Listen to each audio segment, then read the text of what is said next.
All right, and here we go. Welcome. We will be learning about the California Self-Determination Program. This training will give you a broad overview to the Self-Determination Program, followed by a more in-depth look at the roles and responsibilities associated with SDP, person-centered planning, an explanation of a person's individual budget and how that is figured, what a services and supports spending plan is, what a financial management service is and how it is used, safety concerns, and next steps in regards to getting started. By learning about the individual pieces of the Self-Determination Program, or STP, you can decide if this program is right for you.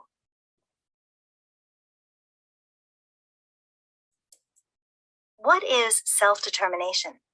Self-determination is having a choice in all areas of your life, including where you want to live, how you will spend your time each day, and who you will spend your time with. It's about having hopes and dreams for the future and goals to go after them. It's about being in control, making your own decisions, and spending money the way you want to spend it. Self-determination gives you more flexibility than ever before. Some things about the self-determination program are going to be the same as in the traditional service system, and some things will be different. We will be going over these.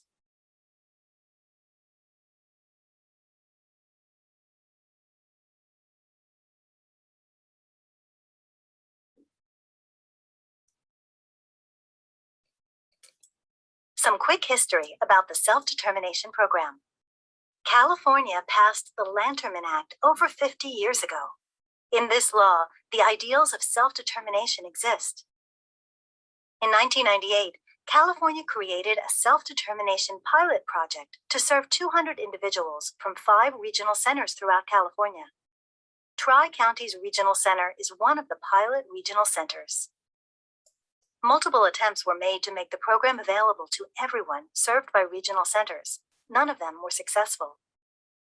Eventually, a group of family members and self-advocates with the help of a state legislator developed a law that would bring self-determination to all served by regional centers. In 2013, California's legislature passed and Governor Brown signed the Self-Determination Law, providing self-determination at all regional centers.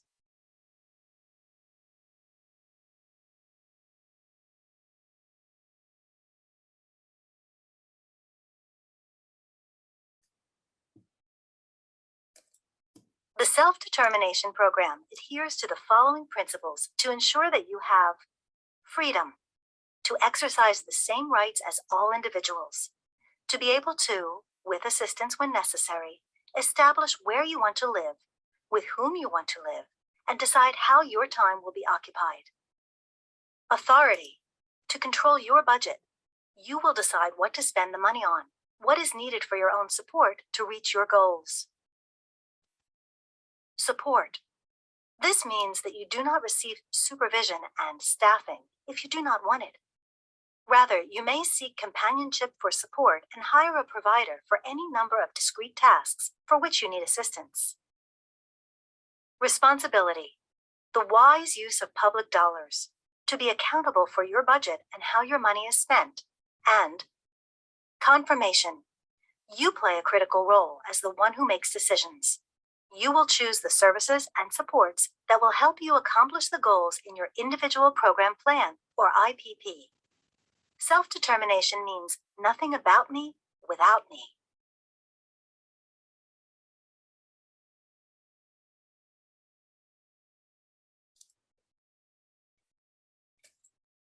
At a glance, you can see that some things might look the same in the Self-Determination Program as they are in traditional services and supports. However, there are some key differences. We'll go through how the things that might appear to be the same might actually be a little different. Let's start with person-centered planning. Person-centered planning is the cornerstone of both the traditional and SDP model. In self-determination, effective person-centered planning is essential with individually focused, clear, and meaningful outcomes. With clear outcomes, you, along with your circle of support, can identify the specific services and supports necessary to achieve outcomes you identified. Through the person-centered planning process, a written individualized program plan, or IPP, will be developed. It is through this planning you'll determine if you'll want to use vendored or non-vendored providers, and how to use your individual budget to purchase the services and supports you need, including how much they'll cost. To support you in this process, you may want to hire an independent facilitator to help you.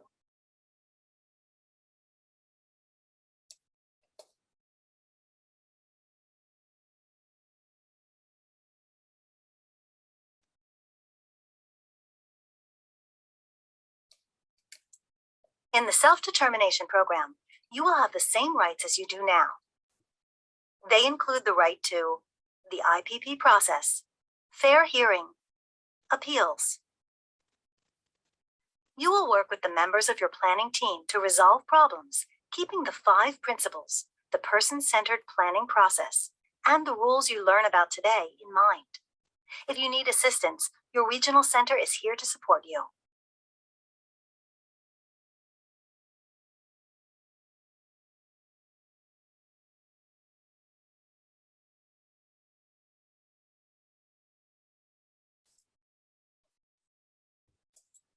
Here are some points to remember about the self-determination program. The program is a voluntary program. It's your choice to be in the program or to leave the program. If you decide to leave, you won't have the opportunity to return to the program for 12 months. If you move within California, you can stay in the self-determination program, no matter which regional center you receive services from. And you must live in the general community.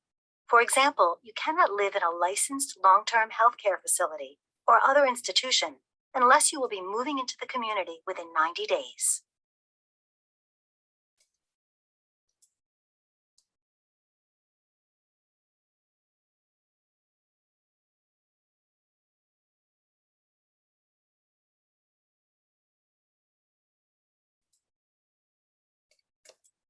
Module 2, Roles and Responsibilities.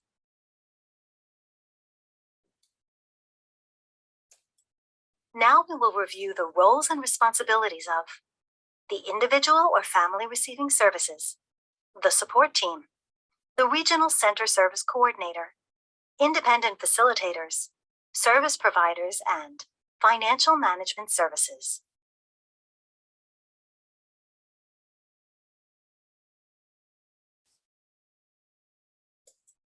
To be in the self-determination program, your responsibilities are: you are required to attend an orientation. You can choose to get as much or as little help as you need to design your services in a person-centered way, which means we are all listening to you and what you want. You will create a spending plan to buy the services and supports you need to meet your goals that will be paid for with your individual budget.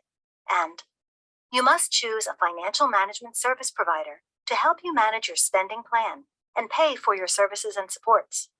This is the only vendor service you are required to use in self-determination.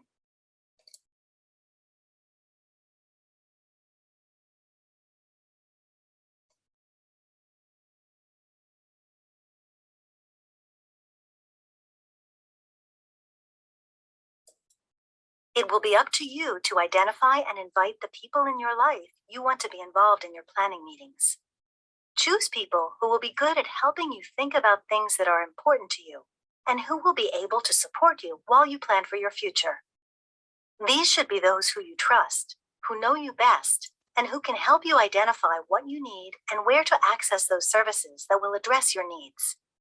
You can also invite people who are paid to support you, like your service coordinator or support workers. You can invite anyone you choose. It's your life, your plan, and your choice.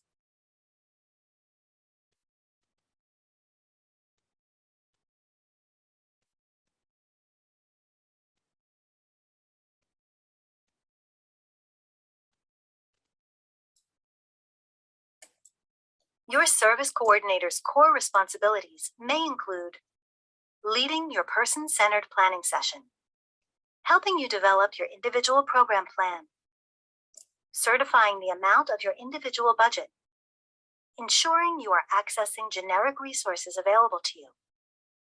Helping you understand what types of services are eligible for self-determination funding.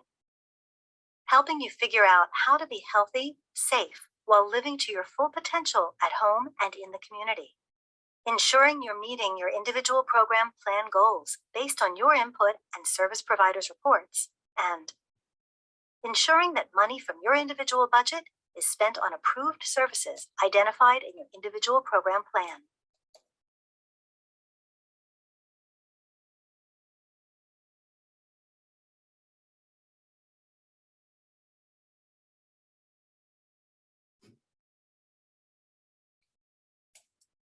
Your service coordinator will use judgment and creativity to help you identify possible resources and services in the community that are readily available for your purchase. Help you pursue generic services that are available to you if you need help with accessing them, which can help you stretch your budget. Help you figure out your individual budget according to your needs and preferences. Will be available to answer questions and serve as a guide to what's positive and possible, and will help you if your needs change and if you need an increase in your budget.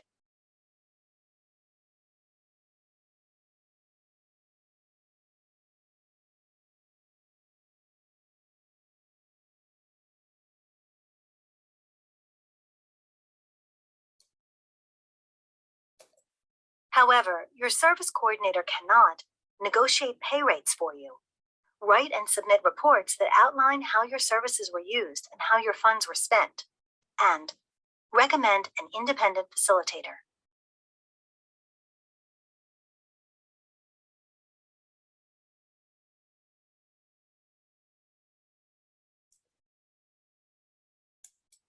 An independent facilitator is someone you choose to help you with your SDP program. They are someone you trust who knows you and your family. You may choose to hire an independent facilitator to help you navigate and plan for your services and supports, and to do some of the things that a service coordinator may not be able to assist you with. You are not required to have an independent facilitator, but they can provide you a lot of support in many ways. They can help you identify your needs and help you find resources and coordinate the supports needed. If you decide to have an independent facilitator, it is important that you identify what you want them to do for you and communicate that to them.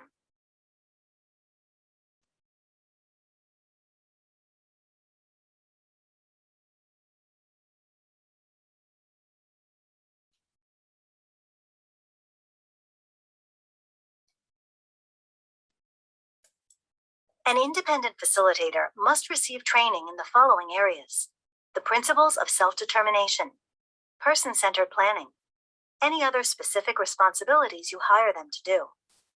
They do not have to have a certificate of training, but some might. You are not required to pick someone who has a certificate of training. Any training they receive, they will need to pay for, not you. Independent facilitators do not need to be paid if they offer to volunteer their services, like a family member or friend. If you decide to pay an independent facilitator, the payment comes from your individual budget. Independent facilitators cannot provide any other services to you, or work for an agency that provides services to you as a part of your IPP. Their service as an independent facilitator for you has to be independent or free from conflict of other services for you.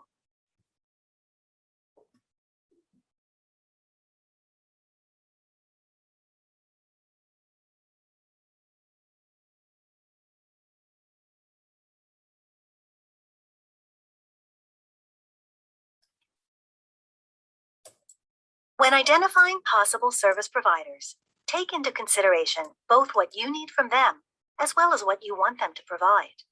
You can get help from your family or your independent facilitator to find the right people to provide your services. A service provider can be anyone you choose to help you. It's important you tell those you want to hire how they can best support you. You will negotiate how much you will pay your service providers. Your independent facilitator can help you with this if needed.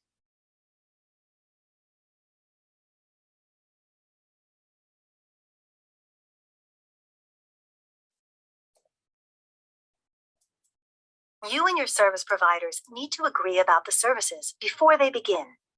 You will want to clarify the following. What are your expectations of the job? What will the days and hours be? What will the start and end date be? What rate of pay are you offering? Where will the service take place?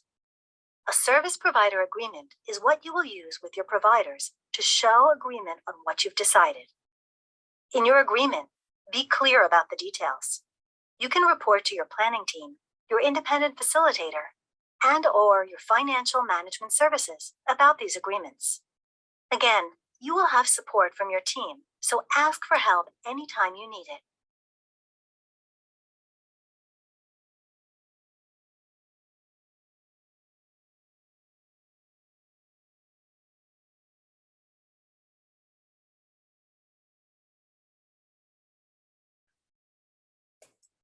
This is a general overview of the Financial Management Service, or the FMS. We will go over the nuts and bolts of how to work with an FMS later in Module 6. The Financial Management Service, or FMS, is the only required vendored service in the Self-Determination Program. The FMS helps you make sure your workers are eligible to provide the services that you want to hire them to do. For example, the Financial Management Service verifies any required licenses and training requirements. If needed, they help your workers with getting a criminal background check at no cost to you. The Financial Management Service Provider gives you and your regional center a monthly report about your spending plan, so you know how much money you have spent and how much is left.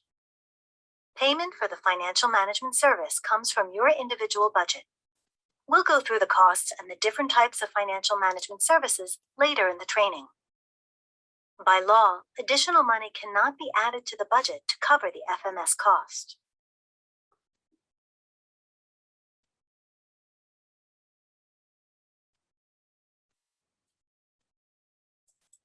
A financial management service is required to help you pay your bills and manage your spending plan. They must be vendored through the regional center. You get to choose what kind of relationship you will have with them, depending on how much or how little help you need. Some things to think about when deciding how to work with an FMS. Do you need help or reminders on making sure you stay within your budget? Or do you just want them to pay the bills and send you statements? You can get help from your family, your service coordinator, or your independent facilitator to find the right financial management service for you. Interview each agency and get help with the interviewing if you need it. Financial management service rates are set by the state.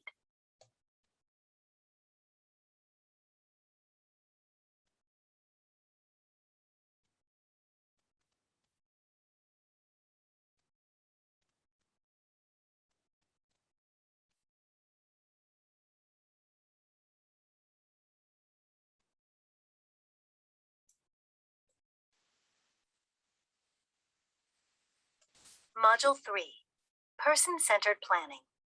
Self-determination is giving you the control of the direction you want to take your life, and planning is key to helping you think about and capture what you want your life to look like. Person-centered planning is one way to figure out where someone is going in life, what kind of support are needed, and how to get there. Let's learn more about how person-centered planning is really about being self-determined, and how self-determination and person-centered planning both honor and embrace the principles of self-determination in the areas of freedom, authority, support, responsibility, and confirmation, decision-making.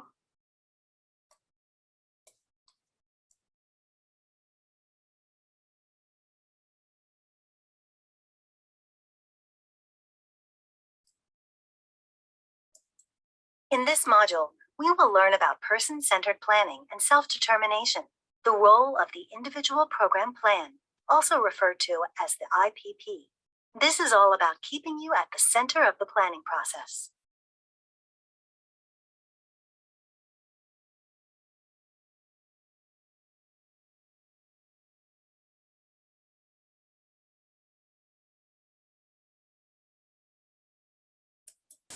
Here is a simple outline of the steps to planning.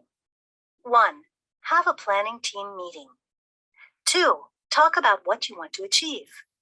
3. Write it down in a plan. 4. Take action, create goals. And 5. Develop your spending plan based on your individual budget and your IPP goals.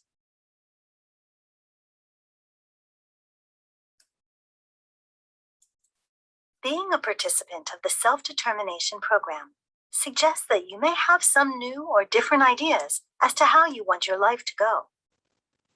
One of the opportunities you have to share those ideas is through your person-centered plan, which is a plan that is about you as a whole person, reflecting your unique interests, gifts, skills, and qualities. Your regional center may already be using a person-centered planning process for your traditional services and individual program plan development, otherwise known as your IPP. You can use this planning process to help you develop your SDP individual program plan. Your IPP documents in writing, your plan for services and supports identified through the person-centered planning process. The IPP is a plan of services that will include your goals, which are based on your needs, preferences, life choices, which can include the things you want to achieve, experiences you want to have, things you want to learn or do, and include them in your goals. Identify what supports you need to meet those goals. Identify what services you need to reach those goals. Include your budget and spending plan, and who will provide you those services and supports. Your IPP in the Self-Determination Program may be updated more often than every 3 years.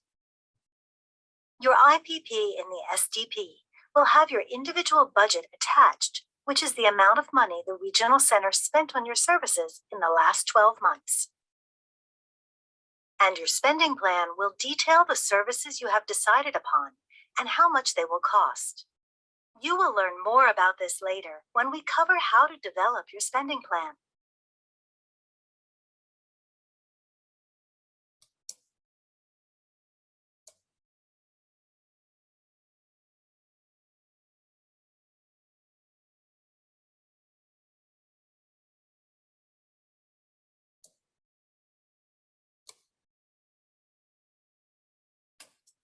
In self-determination, you can ask to have a more in-depth plan, describing who you are and share what you want in life and what you may not want in life, what your hopes and dreams are, the things you like and don't like, your skills, strengths, and the things that make you unique.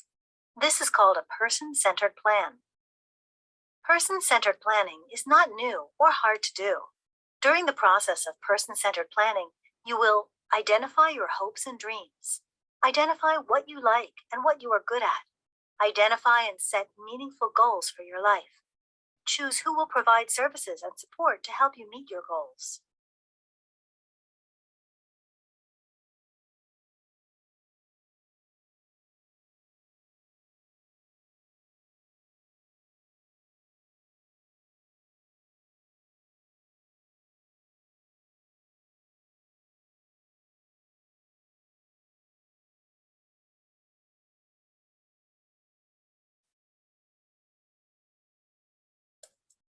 So let's define person-centered planning. It does not happen just once. It can be an ongoing process that changes and grows with a person. So, for example, if you want to meet more than once a year to update your plan, you can. It helps you share your ideas in whatever way you communicate. Everyone communicates in different ways, smiling, using pictures, typing, signs, etc.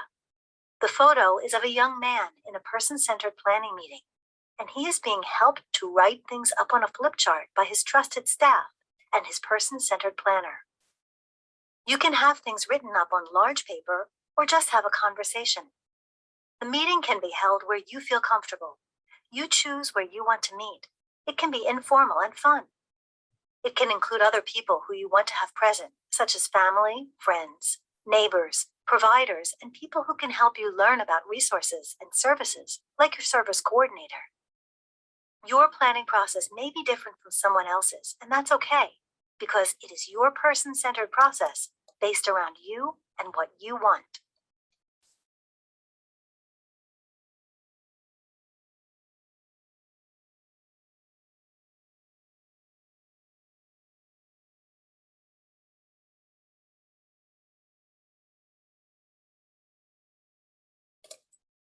Everyone is different. You and your family are the experts on you. When the person is unable to communicate in a way that is easily understood, or when the individual is a child or infant, we want to be sure to talk to the people who love and know them best, like their family, because they may be the experts.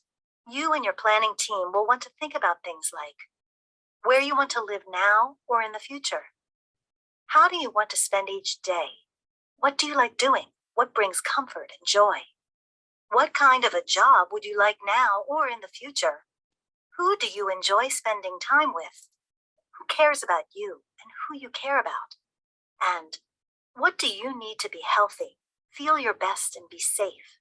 And what care or support do you need from others?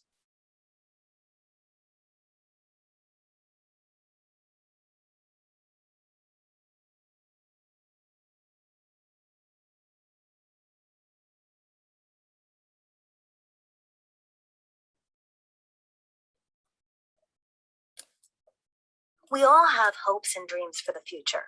Some we can work for on our own. Many take support from others, and some will happen and some will not. In self-determination, we really want to encourage you to think about the vision and dreams for your future, knowing that you have more freedom and flexibility to use your budget to move towards that vision or dream. So here are some questions to think about. What are you good at? What are your hopes and dreams? What have you always wanted to do? What kind of person do you want to be? The image you see is from a person-centered planning process done with Mark around his dreams of the future and employment. He wanted his planner to capture his thoughts in images and words.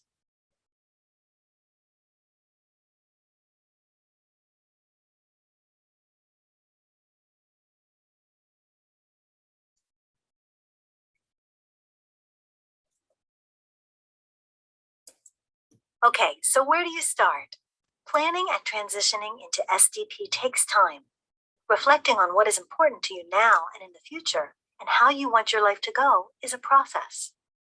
Thinking about how SDP can assist you in reimagining your life is exciting and perhaps a bit scary. You may feel uncertain with so much to learn and know. We are committed to stand alongside you to help you through this process. We will be honest about what we do know, and if we do not know, we will be committed to figuring it out with you. Let's talk about where to begin once you have spent some time thinking about what your dreams and goals might be. 1. Think about who can help you make those things happen over time. Invite those you care about and care about you to help brainstorm about it. This group is called your circle of support. 2. Have a meeting with these people to talk about those things that matter most to you. What you want to stay the same and what you might want to change. What your dreams for the future are. 3. With your circle of support, write down what you discover. This can become a part of your person-centered plan and a part of your IPP.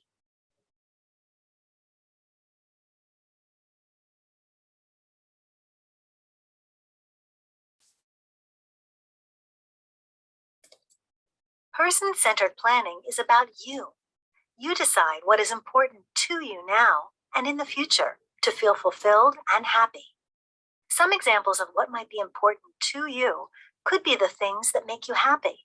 It could be people, places, things, or routines you have, your culture, or your history. You decide what is important for you. You plan for what is important for you to be healthy and safe on your own terms, so you can feel and be your best, and to be comfortable in your own community. You may want to invite others in your circle of support to share what they think might be important for you too. We can use a person-centered planning process to uncover and discover who you are, what is important to and for you. Understanding what is important to and for you is really the foundation for all planning. Your circle of support wants to be sure to learn what this means for you, and then support you around creating the best balance possible of being happy, healthy, and valued for who you are.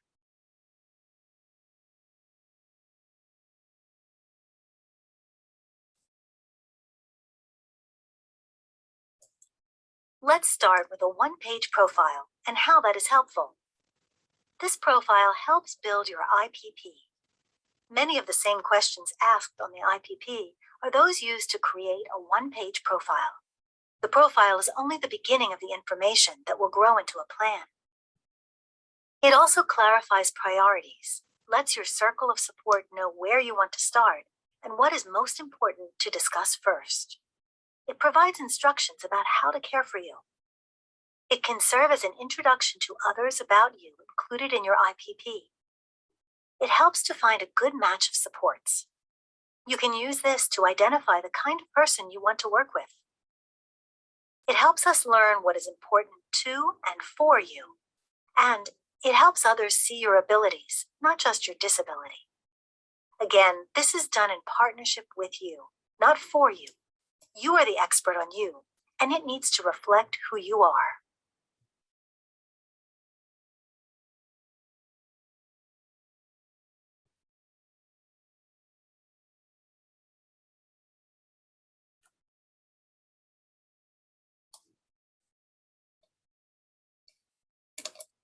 A PCP can be done in many different ways. Self-determination is all about you and person-centered planning, and is an ongoing process to help people learn about you and what you want and need.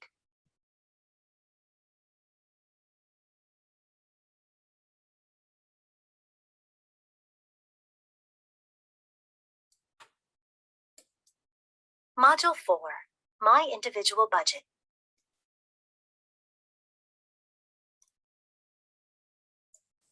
In this module, we will go over how your individual budget is determined and how to make changes if needed.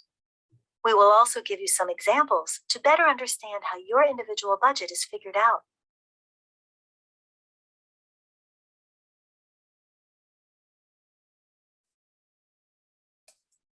It is important to understand that your individual budget is the amount you can spend, and your spending plan, that is how you plan to spend it.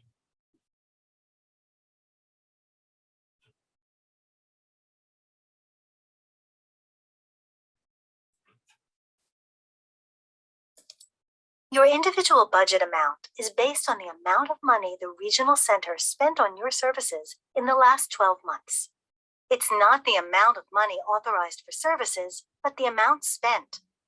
The services listed in your IPP that you didn't use will not appear as part of the money spent in the past 12 months.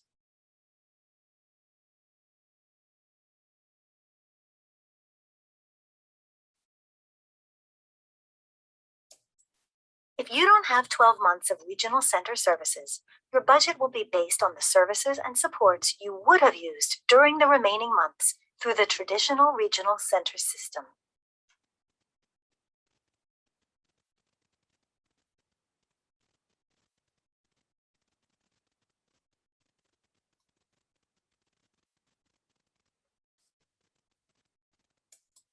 Here are some reasons for receiving less than 12 months of services.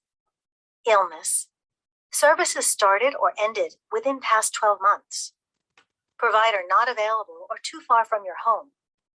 Waiting for transportation to be available. Waiting for a provider to have an open spot.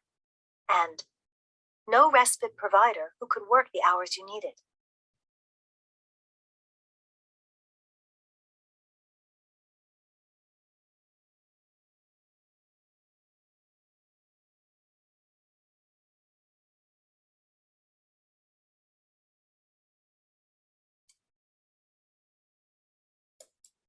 The regional center calculates what the cost of providing your needed services and supports would have been.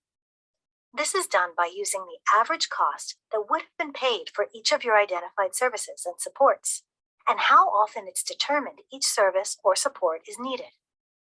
The cost may be adjusted if the regional center determines the participant has unique needs that result in a higher or lower cost. Unique needs may include, but are not limited to, language preference, support for behavioral or medical needs, and location of available services. Again, this is done to determine the cost of services and supports that would have been spent on you, so the average cost should reflect the services and supports you you would have used for your identified needs in the traditional service system.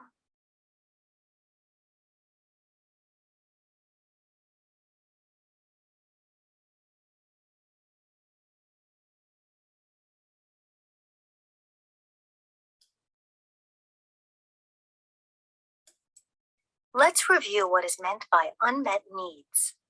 Some examples of unmet needs can include: the provider didn't have staff who spoke your language, so you were unable to use that service. The provider was far from your home, so it made it difficult to use that service. You were waiting for a provider to have an open spot in their program. You couldn't find a respite provider who could work the hours you needed. Now, let's look at what changes in circumstances might be. Some examples of a change in circumstance can include leaving or entering school, losing or getting a job, getting very sick or getting better, moving into your own apartment, or moving back home with your family.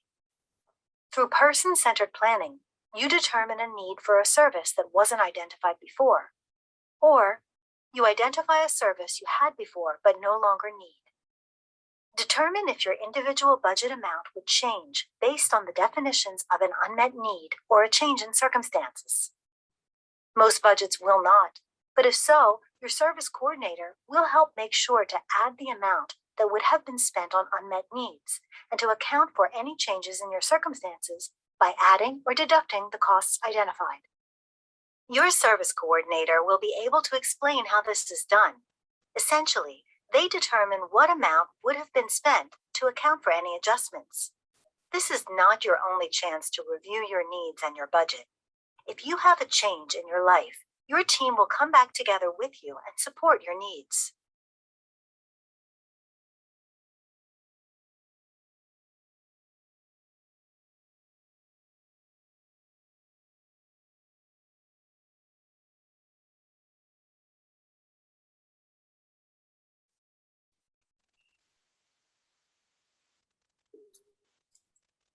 Per the law, your individual budget cannot be increased to cover the cost of the financial management service or an independent facilitator if one is hired.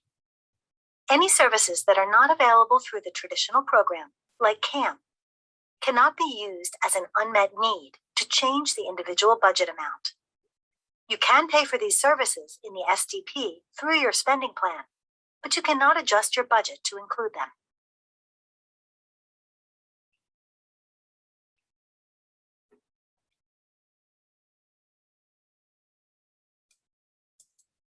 This chart further explains authorized services and services not used.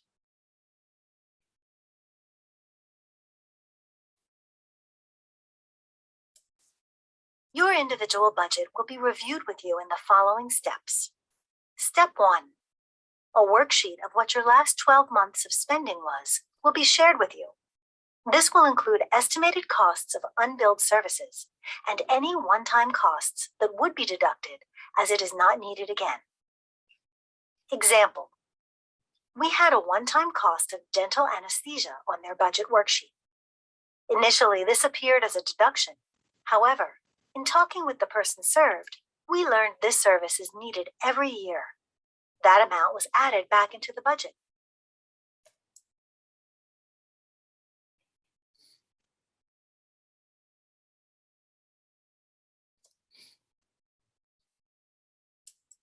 Step 2. Discuss with your service coordinator your needs and what unmet or changed needs might be. The amounts from steps 1 and 2 add up to a total budget amount for the next 12 months.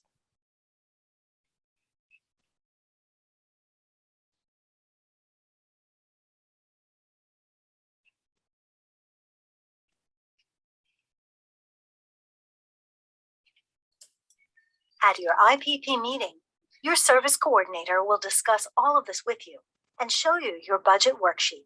Costs for unmet or changed needs will be determined based on prior average costs for the same or similar services.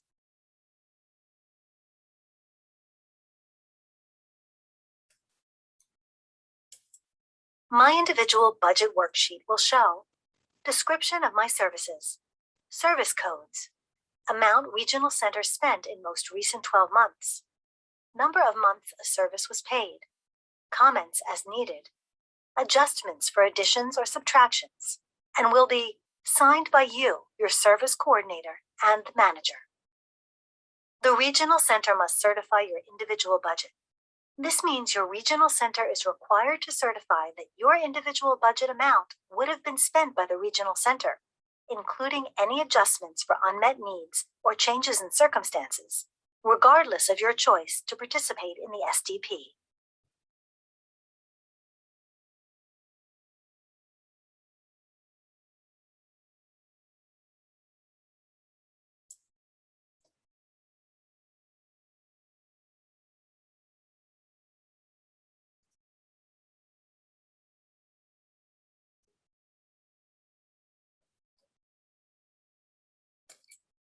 Let's take a look at Jason's individual budget, where there are no unmet needs or change in needs.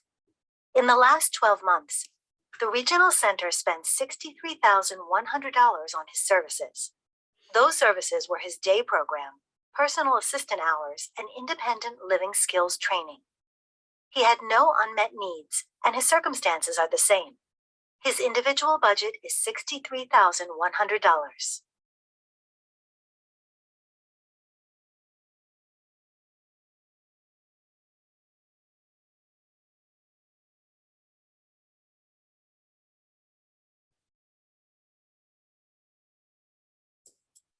Now, let's look at Sophia's individual budget, which will require changes. In the last 12 months, the regional center spent $2,100 on her services. This was spent on respite services, which she used for 7 hours each month. Sophia's previous IPP reflects that 40 hours of respite was needed per month. Sophia's family did not use all the hours because her grandmother, who is her provider, was not available. The planning team decides that the hours of respite that weren't able to be used each month were actually an unmet need.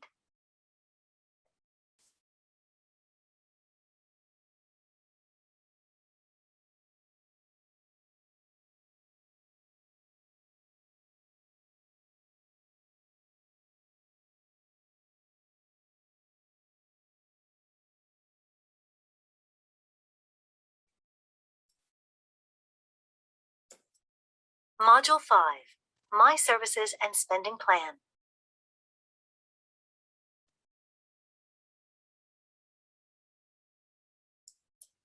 During this module, we will look at how a spending plan is created from the planning process to deciding how much money is spent. All regional center funded services must be funded in one of 3 budget categories, which we will review. We will look at some examples of a spending plan. Finally, we will look at what a goal might be for you and how that will be translated to be a part of your spending plan.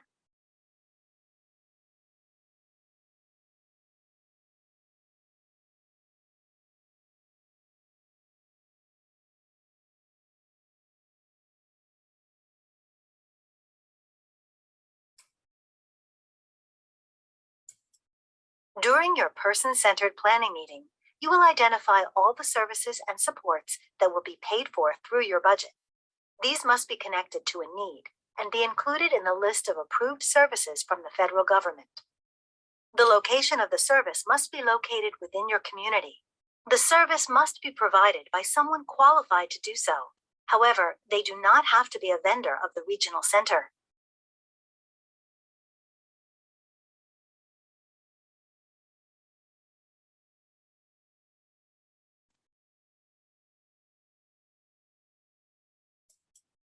You and the people supporting you will determine exactly how much will be spent on each service from your spending plan in your IPP. This will guide you in creating your person-centered plan and your IPP. Like traditional service and supports, you will need to use services paid for by other agencies first. These services are known as generic resources. By using these services first, your individual budget will be able to stretch further and be used for more things. For the parts of your plan that you want to pay for from your individual budget, you will need to figure out who will provide the service, how often will that service be provided, when will it start, How long will the service be provided over the next year? How much will it cost? Is it a total cost or per hour, day, month? The services you determine to pay for from your individual budget will be listed out in your spending plan.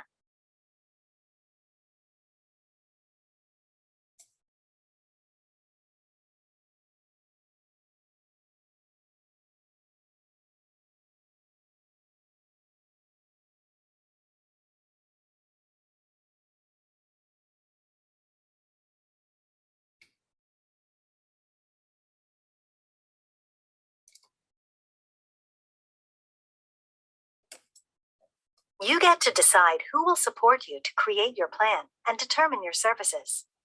People you might want to include could be family members, friends, your service coordinator, and an independent facilitator. You may include your FMS to help guide you on how each service can be managed and paid. They can also help with background checks.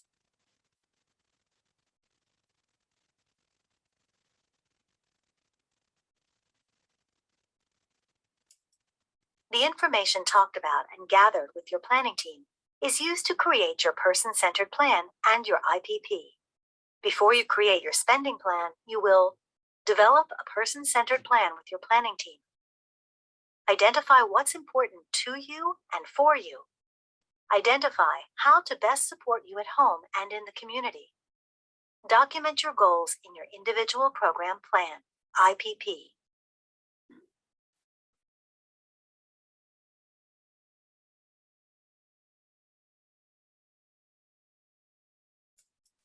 Remember, you want to get all the services you can paid for by other resources or agencies. These are generic resources. By using them first, it helps you stretch your budget.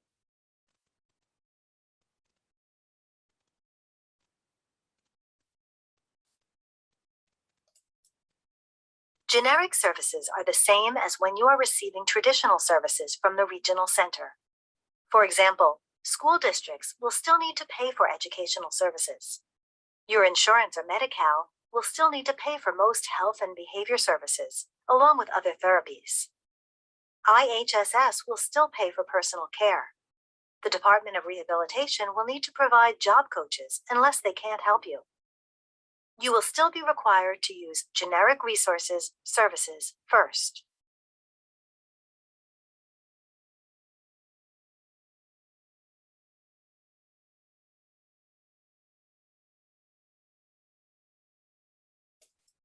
Let's look at the 3 budget categories you have to work with.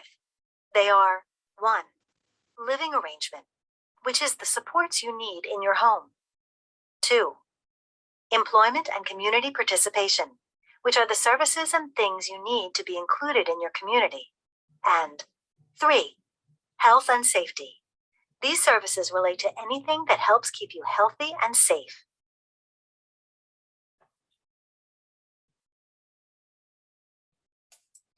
If your needs change, you may need to change how your budget is spent over the course of the year. This is called a spending plan change. You may annually transfer up to 10% of the funds originally in any budget category to another budget category or categories without approval from the regional center or IPP team. Transfers exceeding 10% of the budget category require approval agreement from the regional center or IPP team.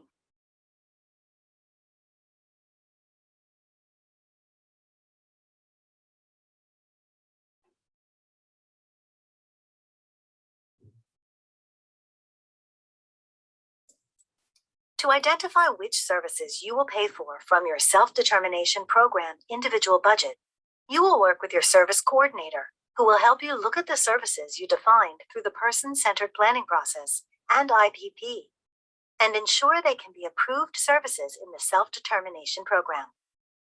You will work with your planning team to figure out what services will support your needs. What category will each service fall under? Who will provide the service? How often will that service be provided? When will it start and end within the next 12 months period? How much will it cost?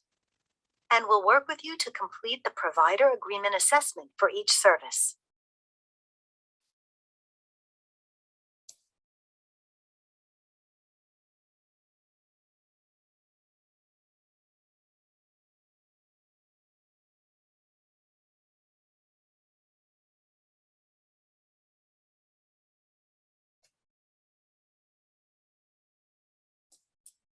A requirement of planning for services includes following the federal government final rule, which requires that the services you purchase must be provided in places in your community.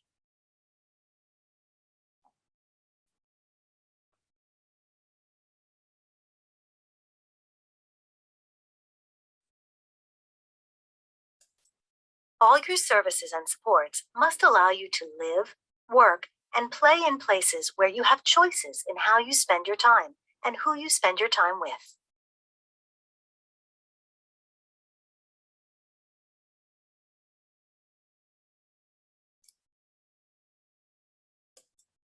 If you chose to pay for a service from your individual budget that is provided mostly for people who have disabilities and/or receive a service with a group of other people who have disabilities, an assessment must be completed to make sure it is in compliance with the final rule before you can start your service there. An assessment tool will be used to determine if it meets the final rule requirements. You and your regional center will go to where you will have this service and go over the self-assessment to make sure the setting meets the final rule. If there are some changes needed so that the setting will meet the final rule requirements, the regional center, you and the service provider should talk about what changes could be done. If the setting does not meet the final rule requirement, you cannot choose to have services in that setting, and it cannot be paid for out of your individual budget.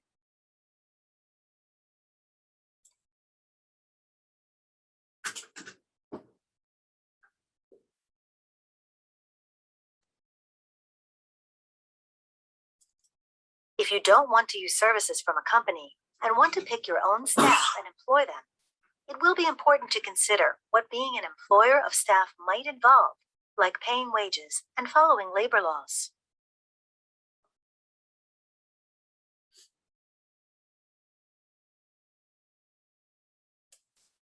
Let's start with Jason's spending plan and see how his was figured out. Once the planning process was done and goals set, the team looked at who and how the services will be provided. The total cost came to $58,804, less than the individual budget available to him. Jason will meet his goals using natural supports, generic services, and some providers he will hire. Individual budget. The amount spent on Jason's services in the last 12 months was $63,100. Jason used his individual budget amount to pay for some of his services. He used $58,804 based on the information in his IPP and the spending plan that he created.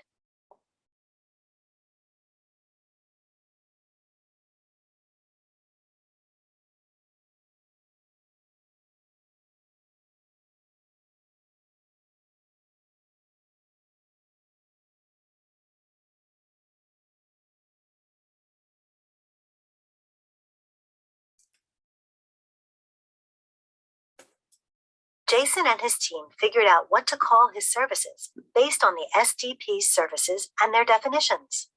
They may have had to research some of the costs or decided to do the research together as part of a meeting. Then Jason and his team sat down and figured out the math.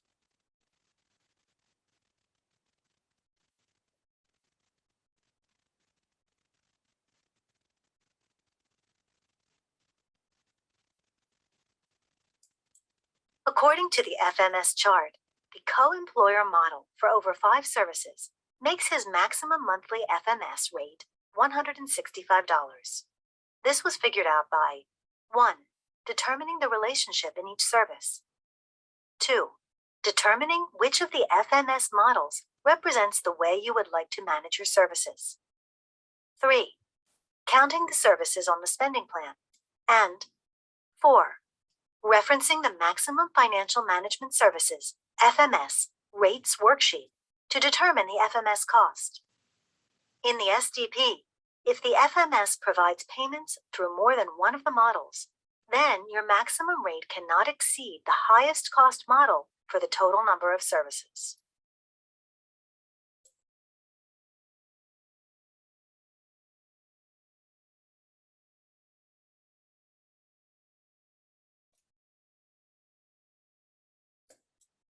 So now let's take a look at Sophia.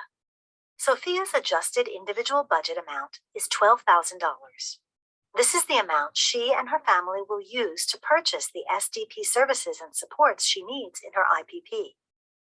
Once the planning process was done and goals set, the team looked at who and how the services will be provided. The total cost came to $8,900, less than the individual budget available to her. Sophia will meet her goals using free generic services and some providers her family will hire. Sophia used $8,900 based on the information in her IPP and spending plan.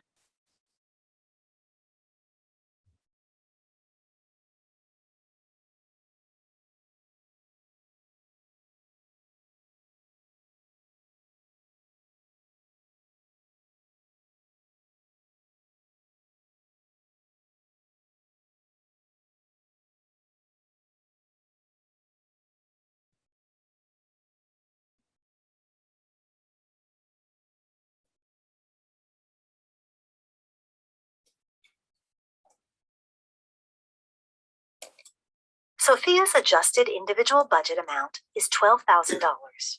This is the amount she and her family will use to purchase the SDP services and supports she needs in her IPP.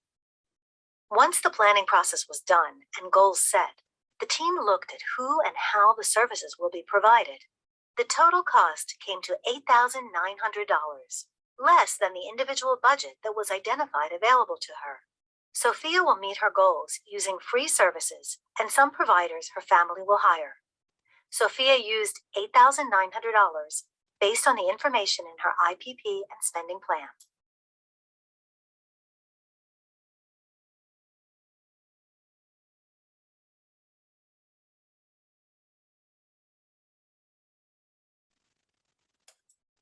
Sophia and her team figured out what to call her services based on the SDP services and their definitions. They may have had to research some of the costs, or decided to do the research together as part of a meeting. Sophia, her family, and the people who support them sat down and figured out the math. Then they determined the following. Staff support while socializing, hanging out with friends after school, and staff support while at her art class is community integration supports, 5 hours per week, 32 weeks per year, at $20 an hour, totaling $3,200. Staff support while socializing or hanging out with friends during summer break is also community integration supports, 20 hours per week, 4 weeks, at $20 per hour, totaling $1,600. So this area totals $4,800. Summer camp is respite services. Art class is community integration supports. Cost of the local class through Parks and Recreation in her area. Independent facilitator, estimated 50 hours at $20 an hour, includes taxes, to develop person-centered plan and accessing services during her IPP, IEP, and with public benefits agencies.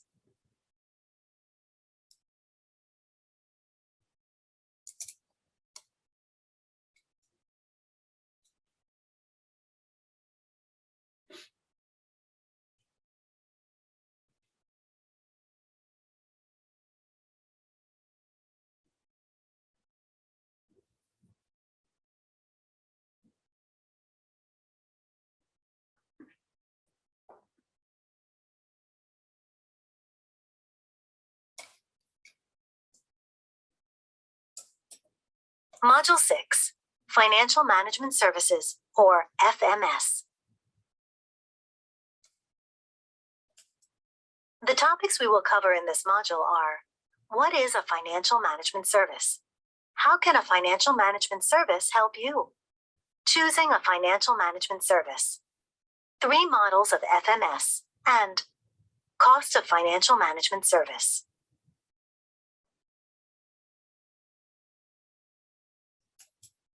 The Financial Management Service, or FMS, is the only required service you must have to be in the self-determination program. It's also the only provider that's required to be vendored by the regional center. Your regional center or independent facilitator can help you find FMS providers to choose from.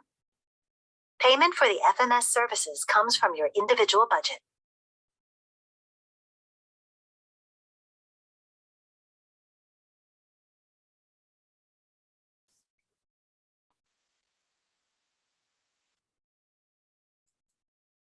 A financial management service will help you make sure your workers are eligible to provide the services that you want to hire them to do. For example, the FMS verifies any required licenses and training requirements. If needed, they help your workers with getting a criminal background check. The FMS provider gives you and your regional center a monthly report about your spending plan, so you know how much money you have spent and how much is left. Payment for the FMS services comes from your budget. We'll go through the costs and the different types of FMS services later.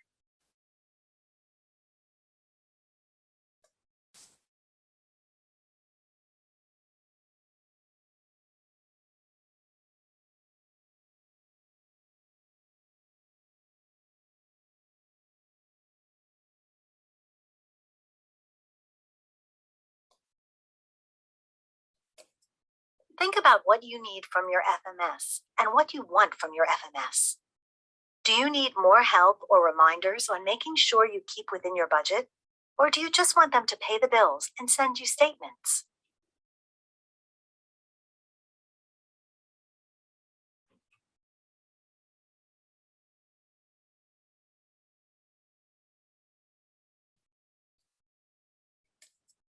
You can get help from your family, your service coordinator, or your independent facilitator to find the right FMS. You can also ask other SDP participants for suggestions or references. It is recommended that you interview each agency. The maximum rates of pay for FMS are set by the government.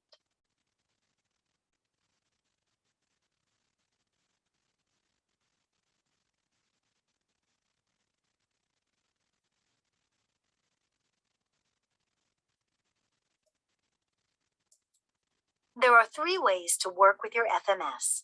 You choose which one will work best for you. You will use your IPP and your spending plan to identify the services and supports you've selected. To determine what might be the best type of relationship with your FMS, start with asking yourself if you will have employees as a part of your plan. And if you will have employees, do you want to have the employer relationship with them? Let's look through the different ways to answer those questions.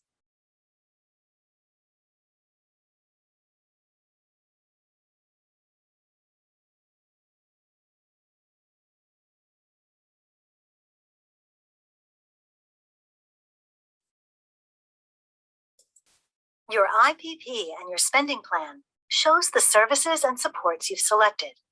So you ask the question, will I have employees?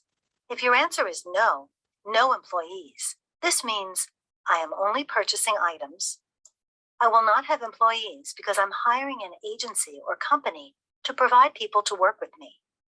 I do not have an employer-employee relationship with the people helping me. I've hired an agency or company, and the people who help me are employed by the agency or company. You would choose the bill payer model. 1. The FMS providing these services writes checks and pays for services and supports listed in the IPP on your behalf. 2. No employer-employee relationship exists between the FMS, the service provider, or the participant. 3. A participant may choose this model of FMS provider only when purchasing goods or when purchasing services and supports from an agency or company. 4. The agency or company is responsible to provide the items and/or workers, and the FMS provider writes the check for the services and supports provided. 5.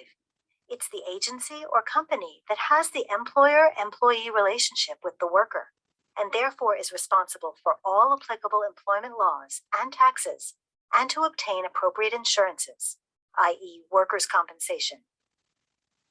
Examples: taking a class from the Parks and Recreation Department, buying a computer from a company, paying for transportation to a company, hiring a company to supply you workers in your home, working with an agency to help you apply for a job, or providers who already work with your regional center.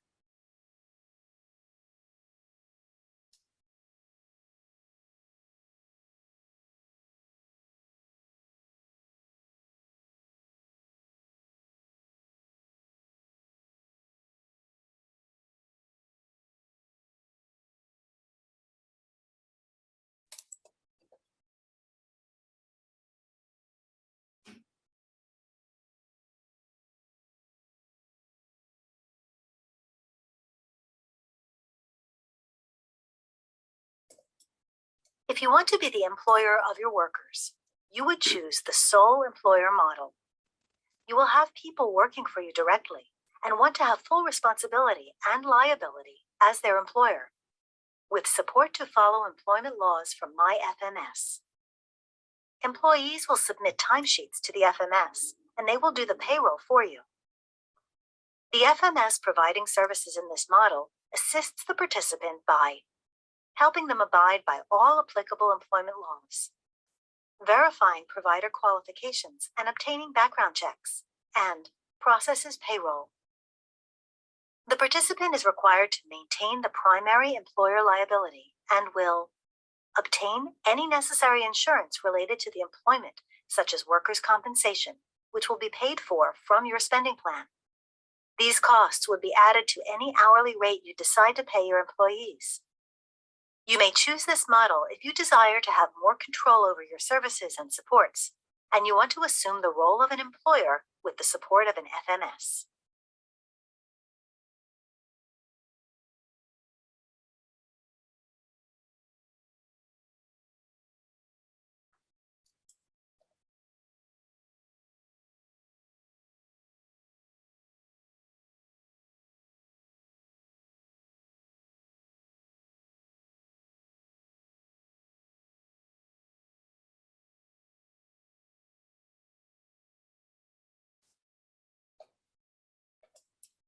The third FMS model is the co-employer model. This is when the FMS can pay any bills, paying employees directly, or paying for a program or agency or business directly. You will share responsibility as an employer with your FMS. While the FMS provider in this model is the employer of record, the participant maintains the ability to hire and terminate employees with input from the FMS provider. The FMS provider maintains the primary employer liability. The FMS will obtain any necessary insurance related to employment, such as workers' compensation, which will be paid for from your spending plan. These costs would be added to any hourly rate you decide to pay your employees. The FMS also assists by verifying provider qualifications, background checks, and processing payroll.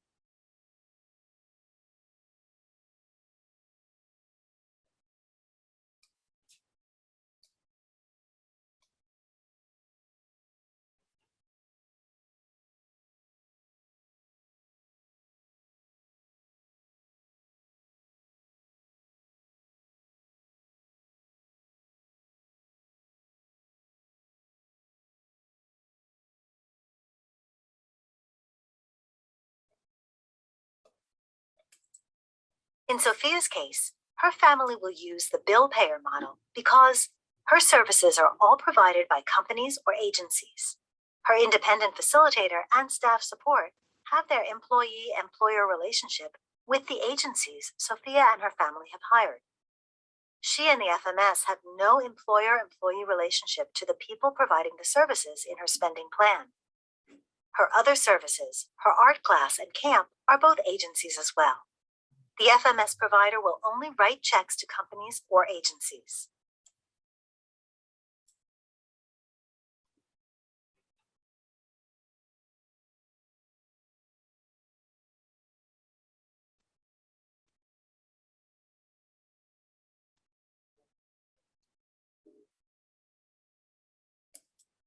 Jason has this combination of services in his spending plan. He will hire staff from an agency for his job coach for gardening, and he will hire staff directly as a social coach and for his other staffing needs while in the community.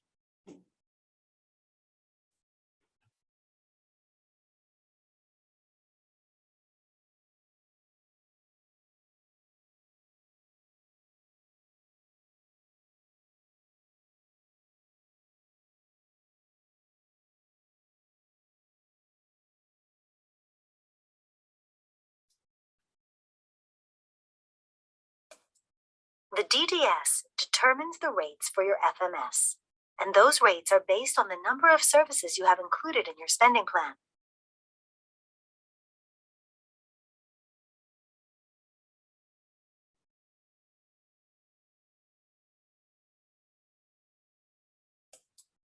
Your rate for FMS services will be based on the highest rate of your combined models, which means the FMS will have the highest responsibility in working with you. For example, if some of your services follow the bill payer model and some will follow the co-employer model, your maximum rates will be based on the co-employer model. The FMS rates are maximum rates and are based on the number of services paid for on your spending plan.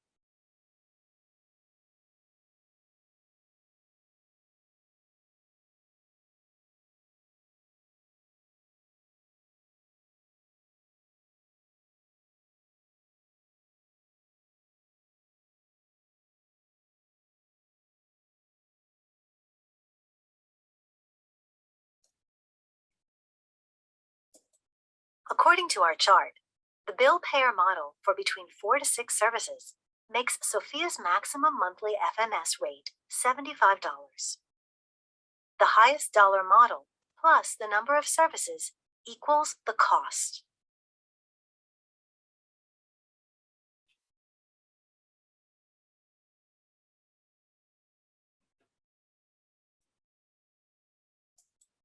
According to our chart, the co-employer model for over 5 services makes Jason's maximum monthly FMS rate $165. The highest dollar model plus the number of services equals the cost. In the SDP, if the FMS provides payments through more than one of the models, then your maximum rate cannot exceed the highest cost model for the total number of services.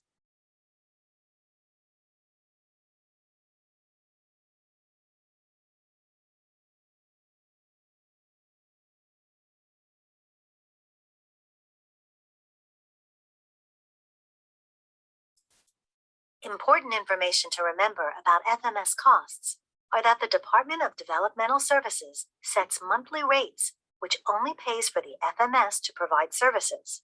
It does not cover costs associated with wages, employment taxes, workers' compensation, healthcare, or other types of insurance required to hire employees. That cost will come out of your individual budget.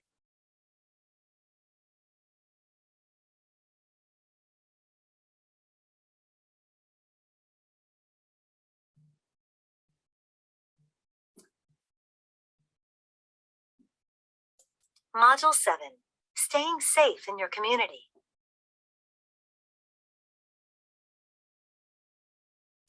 With freedom comes responsibility. You will want to create your plan with thoughtfulness, considering risks, safety, and systems of check-ins to help ensure wellness and safety.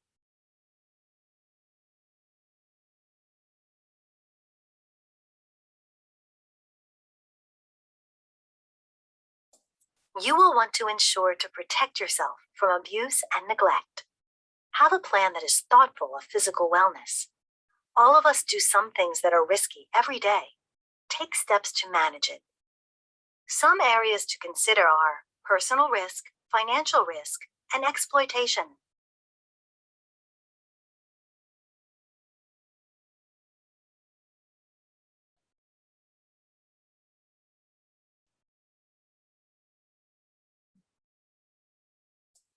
There are many different kinds of abuse.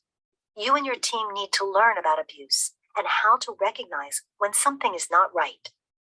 Have a safety plan that includes disaster plans, communication plans, unannounced check-ins, and verification of financial transactions and documents.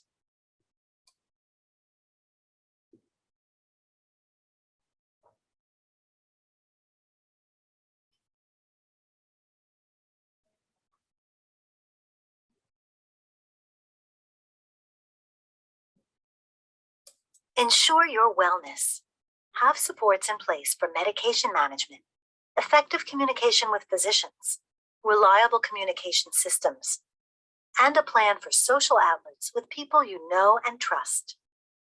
A system with supports in mind that ensures if something is not going well will result in a call to a key person to help check in and ensure safety. It is important to keep your service coordinator in the loop.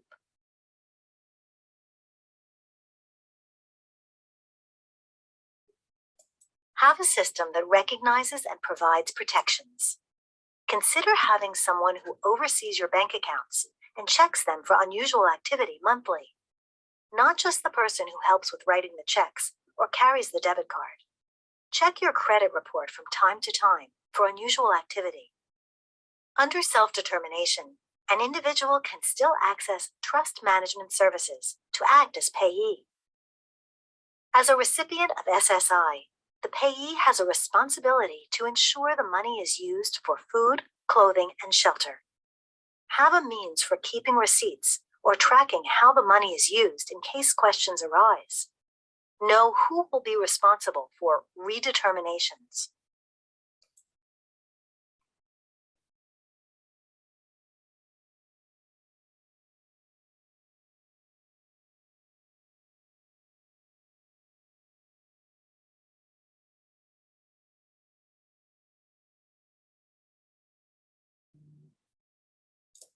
Your team should talk to you about safe people you can turn to if you have concerns, are hurt, or need help.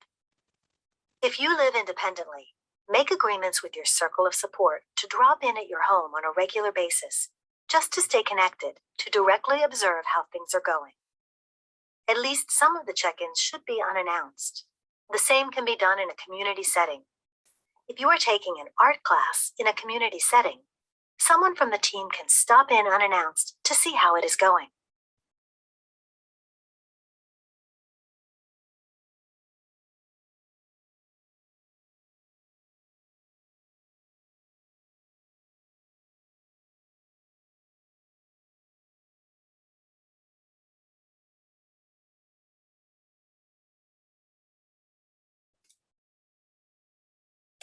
Include social opportunities in your plan and chances to make new friends. If needed, ask your planning team to help you access education on healthy relationships, including sexual education. Ask your service coordinator if you need suggestions in this area.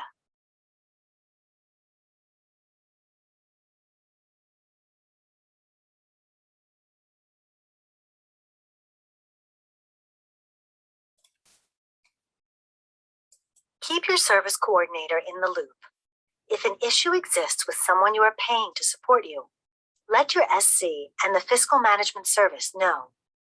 Regional Center and our vendors have regulatory expectations to report to the Department of Developmental Services any special incident reports. Keep your Fiscal Management Service and Service Coordinator informed of any form or occurrence of any kind of abuse or neglect and any injury that requires more than minor first aid. Inform them of any contacts with first responders, police, EMS, or fire, and any hospitalizations, even if planned needs to be reported.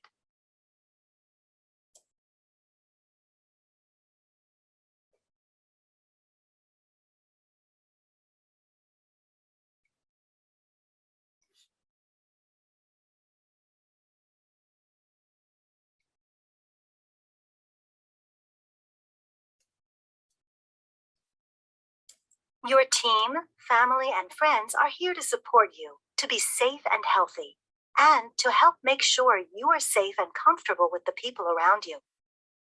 What should you do if you experience, witness, or are told about possible abuse? Tell someone you trust.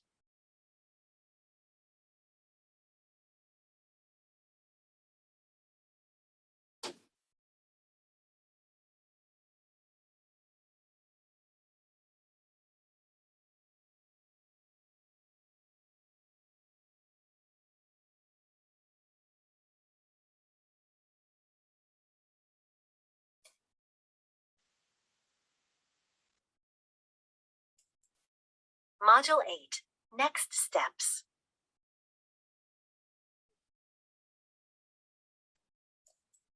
We have covered a lot of information, including roles and responsibilities, person-centered planning, my individual budget, my services and spending plan, financial management service, and staying safe in my community. Think about what you have learned and what questions you have. Think about what your next steps will be. Think about the people in your life who can help you get started.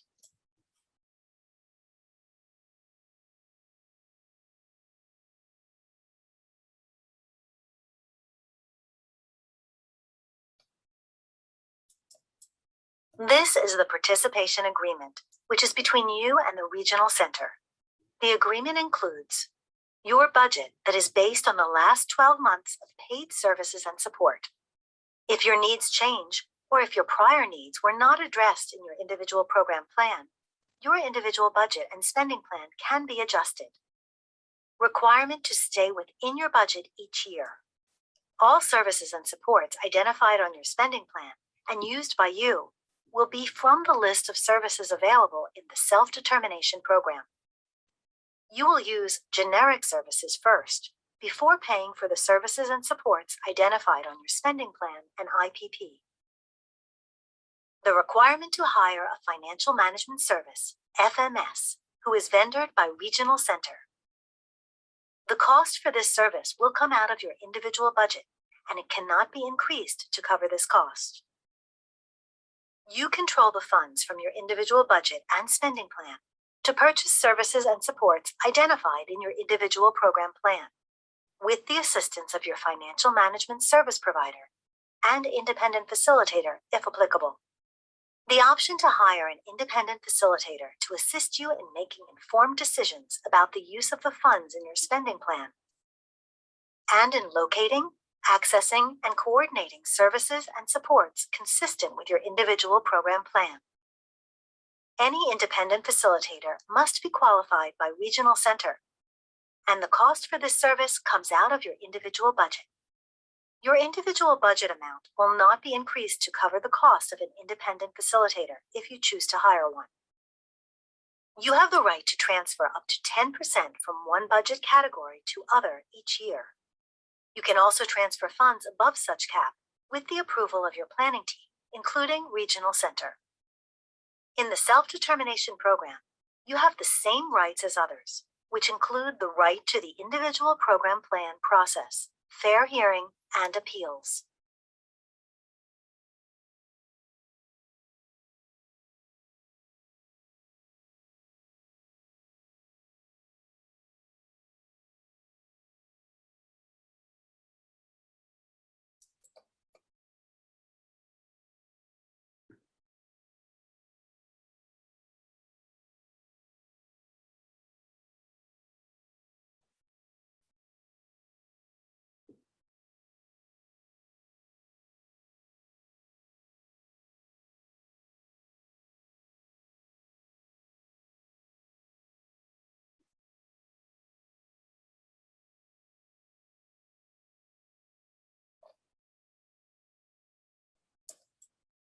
If you want to move forward, you will need to contact your service coordinator and let them know.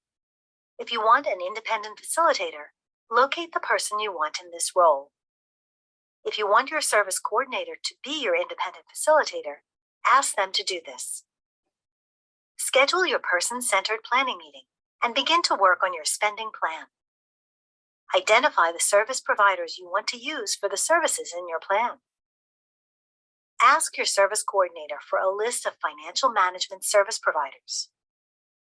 With your service coordinator, finalize your individual budget for the year and sign the Participant Regional Center Agreement. Once your budget and IPP are approved, they will be sent to the FMS and you will be ready to begin the self-determination program.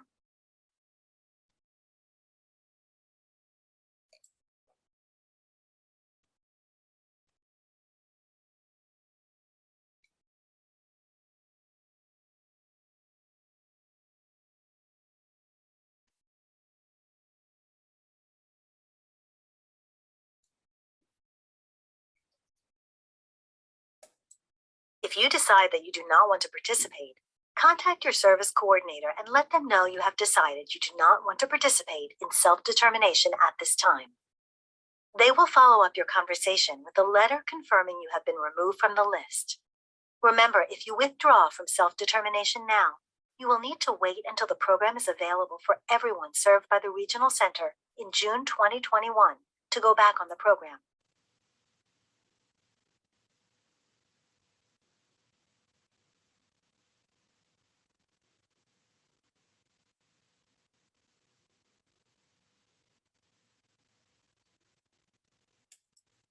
Your regional center is here to support you, but there is other local support from the local volunteer advisory committee.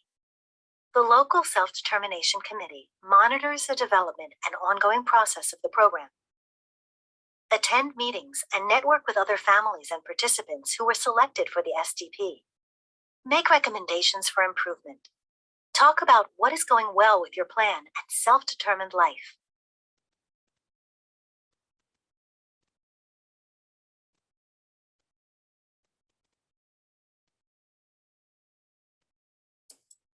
For resources that will help you, contact your service coordinator at your local regional center.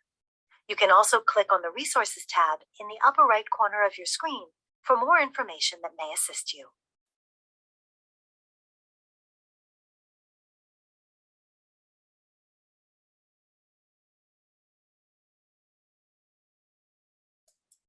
What is possible is up to you. Make a plan that fits your life and helps you meet your life goals.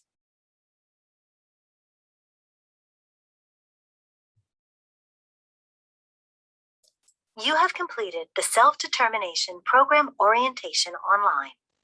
To access your certificate of completion, you may download it from the course from your completed courses by clicking on the certificate button in the course details page. Click Exit to leave the training.